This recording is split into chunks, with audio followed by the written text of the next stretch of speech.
Hi friends, Father Kerry Walters here, pastor of Holy Spirit American National Catholic Church. This is another Holy Spirit moment. This one on why words simply cannot catch up with God. Do you find it strange that we talk so much about God? I do. In fact, I find it strange that we throw the word God around as if we have a pretty good idea of what we mean when we use it. And this isn't just something that believers in God indulge in. Atheists talk about God all the time, presuming that they know what God is, or at least what the concept of God is, which they are denying.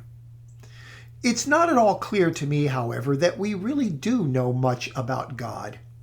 As the 20th century theologian Paul Tillich wisely, I think, said, the word God sometimes, in fact often, carries with it such conceptual and emotional baggage that perhaps we would do well to get rid of it entirely and instead talk about the ground of being or the foundation of being. That may seem abstract, but it's no less abstract than the word God, until and unless we began loading the word with all kinds of conceptual and emotional baggage. When Paul Tillich worries about the word God being overused and misunderstood, he is following in the footsteps of a long line of theologians in the Christian tradition, and one in particular, a 6th century theologian who has come to be known as Dionysius the Areopagite. Now, this name belongs, of course, to a character that St. Paul runs across in the Acts of the Apostles. It was not uncommon for writers in subsequent centuries to adopt pseudonyms that one finds in the Bible. The person I'm referring to from the 6th century who called himself Dionysius the Areopagite was almost certainly a Syrian monk. But that's about all we know about him. He wrote at least 2 books, one called The Divine Names and the other The Mystical Theology. And in both of those books, what Dionysius the Areopagite argues is that God is absolutely other. God is completely transcendent when it comes to our ability to know God. God is the inscrutable one, says Dionysius the Areopagite. Let me read you a quick sentence from the very beginning of his book, The Divine Names. Indeed, the inscrutable one is out of the reach of every rational process. Nor can any words come up to the inexpressible good, this one, this source of all unity, this supra-existent being. Mind beyond mind, word beyond speech, it is gathered up in no discourse. Of course, we're going to talk about this inscrutable one. But what we need to keep in mind, says Dionysius, is that our words will never stretch far enough to accurately describe him. Everything that we say about this God is necessarily a metaphor or a symbol, which we hope suggests something about the nature of the inscrutable one, but which is never going to describe the inscrutable one. Language just can't stretch that far. Even the metaphors that we come up with fall woefully short. In his book, The Divine Names, for example, Dionysius talks about 2 common ones, life and light. Well, we're familiar with life and we're familiar with light. We know what it means in this realm to be alive, and we know what it means in this realm for something to be lit. But what in the world might we mean when we ascribe these 2 names to God? Or look at names of God that you and I might use all the time, such as the eternal and the infinite. What in the world could we possibly mean by those 2 names of God? We know, for example, that whatever else the infinite means, it means that it is non-spatial. And we know that whatever else eternal means, it is non-temporal. But we can't imagine non-temporality or non-spatiality in general, and particularly if they are ascribed to God.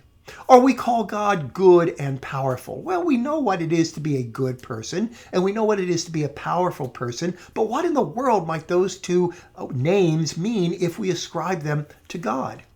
Dionysius says that we ought not to be trapped by the words and the language we use in speaking about God. And so he prefers to say when we think about God, the best we can do is to let ourselves know that God is not this and not that, nor this, nor that. He suggests a negative way of thinking and speaking about God. Or either we deny that God is this, that, and the other, or we say that God is beyond this, that, and the other. So God isn't good, according to Dionysius the Areopagite. God is beyond the good. God isn't powerful, says Dionysius. God is beyond power. God isn't intellect, says Dionysius. God is beyond intellect. The inscrutable one, then, cannot be described. And whenever we try to speak, to word God, God always runs ahead of us. My friends, trying to use words to describe God is as futile as trying to reach the horizon and grab it. The moment we approach the horizon, it recedes into the distance. The moment we try to speak God, God recedes into the distance. Now, what does that mean? Does it mean that God is always and everywhere absolutely unattainable? Is God something like Aristotle's unmoved mover, so distant from us that we can never in any way whatsoever communicate or be communicated to from God? No, Dionysius doesn't want to say that. Why do we have the intuition that God is in the first place, even if God remains ultimately mysterious and incapable of being described with words? Well, it's because God, says Dionysius, is beckoning to us. God is coming to us in inscrutable ways and inviting us to try and enter into the dark mystery of the divine. We can't describe God in words, but we can experience God in our lives and in the world around us. We will never find words to exhaust God's essence, but what we can do is to come into contact with the beckoning God. That, it seems to me, is what propels us to try and describe God, when in point of fact what we ought to be doing is opening ourselves up in a wordless, voiceless way to the presence of God, the inscrutable, the unspeakable presence of God. Let me share one more passage with you from the divine names that Dionysius gives us. We must dare to affirm, he writes, for it is the truth, that the creator of the universe himself, in his beautiful and good yearning toward the universe, is through the excessive yearning of his goodness transported outside himself in his providential activities towards all things that have beings, and so is drawn from his transcendent throne above all things to dwell within the heart of all things. Let me go back to the image of the horizon that I used a few minutes ago. It is the case that you and I will never be able to catch the horizon because the horizon will always recede from our grasp. But it certainly is the case that the horizon invites us to come towards it. And even though we will never be able to speak the horizon, to mix metaphors at this point, we will constantly be drawn in a yearning, loving sort of way towards the horizon. That's the message, it seems to me, of Dionysius the Areopagite for us today. Go easy on the words. Go easy on trying to pin God down, the inscrutable one, the ultimate mystery, with words. Instead, open oneself to the dark presence of the inscrutable one. I'm Father Carey, and this has been another Holy Spirit moment. Thanks a lot. If you are of a mind, I invite you to subscribe simply by hitting the button at the bottom of your screen. I'll see you next time. Take care and God bless.